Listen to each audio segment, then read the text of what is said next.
Lot of mercy. Yeah, yo. Microphone check. While I see you do my hands on you. While I see you do my hands on you. While I see you do my hands on you. You ain't running with the apes.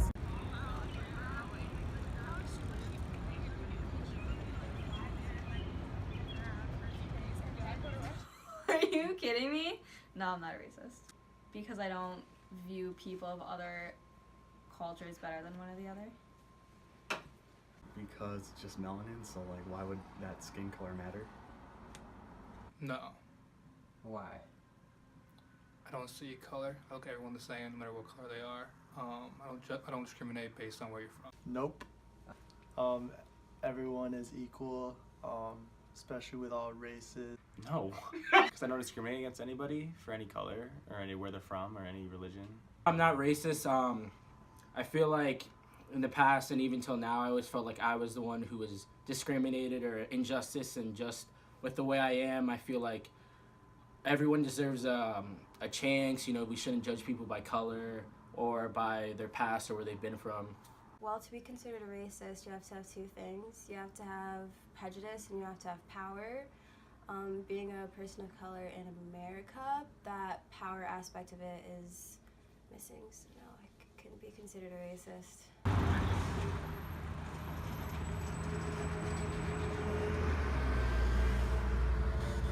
No, I have not. Like, I guess social media, I've seen it before, but as like for me, I mean, I guess there's been some sort of stereotyping with my culture. Yes. I was playing pickup in LA actually with some friends, and I was the only white person playing, and I was basically getting roasted for being white. I mean, it was playful, but you know, it was annoying. Yes, I have. You want me to give some examples? Yeah, if you want to. All right, so to get personal, I remember one time in high school, like my last name is Laidlaw, and someone called me Slave Law at one point. Another thing is, like, you know, these were all like just people trying to make jokes, you know, in high school, because that's just a thing, I guess. But, you know, to me, sometimes I would take it personally, but I wouldn't want to retaliate. You know, people would make references like to the Ku Klux Klan and, you know, other things like that. And like when days like, you know, a Black History Month or stuff come like that, people would always try to like play it off or make a joke. But those are just some of the personal things I feel. Yes. The other day I was at a party and I found some keys on the floor. So I looked around to ask whose keys they were, and no one said anything. So I pocketed them to wait until someone found me to give them their keys back. And I was approached and asked who had their keys aggressively, and I gave the kid his keys back, obviously with no intent to keep them. And the kid immediately jumped to his conclusions and thought that I was stealing his keys because I was a minority. And he tossed around some pretty intense racial slurs, referring that people of my color are always stealing his stuff. Mostly experienced racism through microaggressions. You know, little things that people say that might seem harmless, but actually are really hurtful in the main scheme of things. Like, oh, like, can I touch your hair? Or I have 4 other siblings, and I'd get like, oh, are your parents still together? It's like little things that don't really seem like they're that bad, but are actually hurtful in the long run. When I was like 7 years old in California, I was on the beach, and this group of guys drove past me in their truck, and they yelled like sand, can't say the word, and like a bunch of other racial stereotypes at me. I was like 7 years old, and I didn't really understand what they meant, but when I grew older, I kind of understood. And then also when I go to the airport, a lot of times it seems that me or some of my family members always get selected for extra screening, and there's no really reason why. They kind of just say like, oh, you've been randomly selected, but I don't think it's a random selection. If the majority of the time I go there, one of us gets picked.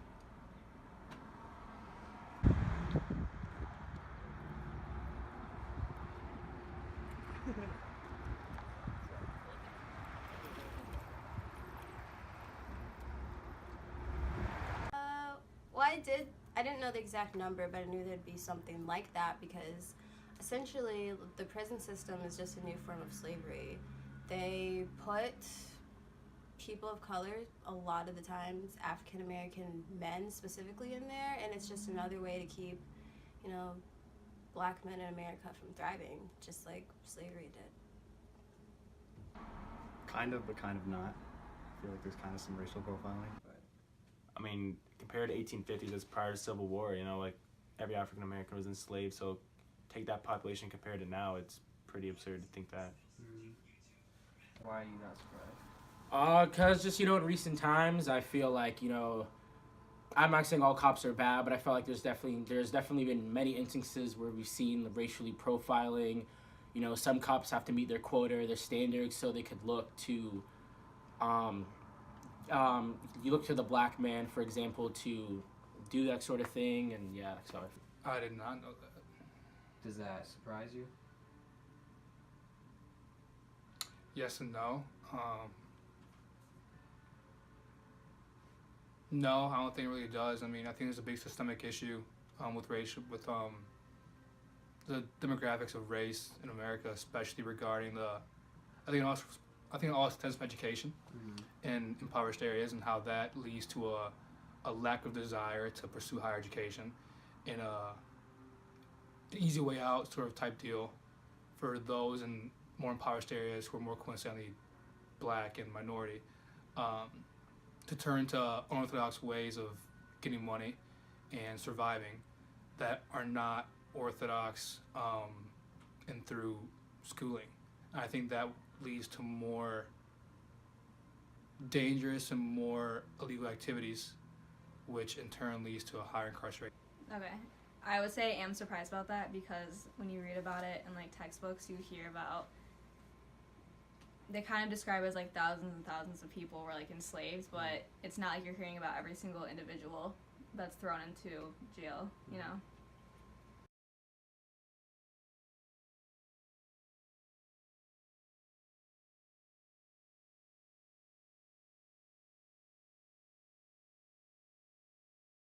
No, it doesn't really surprise me.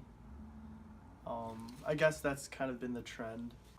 A little bit, but not really, because I feel like there's a thing where just like, I guess when I think of that, I could see people just falsely judging someone because they don't know what they do, or thinking that this maybe whatever race could cause like trouble, and they try to maybe keep it more like a friendly neighborhood environment, maybe bringing in or turning down the Latino, the African American, or another race would discourage people from buying property in that area. No. Why not? I mean, it's surprising, but I learned about it in class.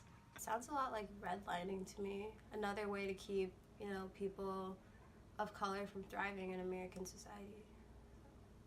Not really, I would say. Why not? I think that people who are minorities aren't seen as like successful or financially stable as like white people. Like, I don't think they're viewed as being like in like highly successful professions that would be able to achieve what like white people have.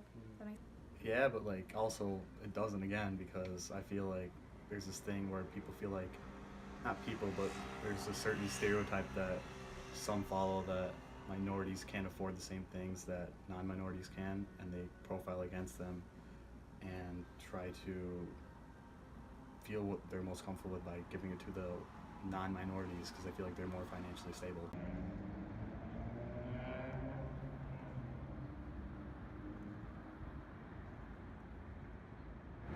The sad thing is that I don't know if there's ever going to be a solution, because racism is definitely very institutionalized. Like, coming from Los Angeles, there's like this repeated pattern of racial discrimination, and it's just going to be a pattern forever, and I can't really see an end to it, which is a terrible thing. And it's just this big cycle that can't be like tackled with just fixing one thing.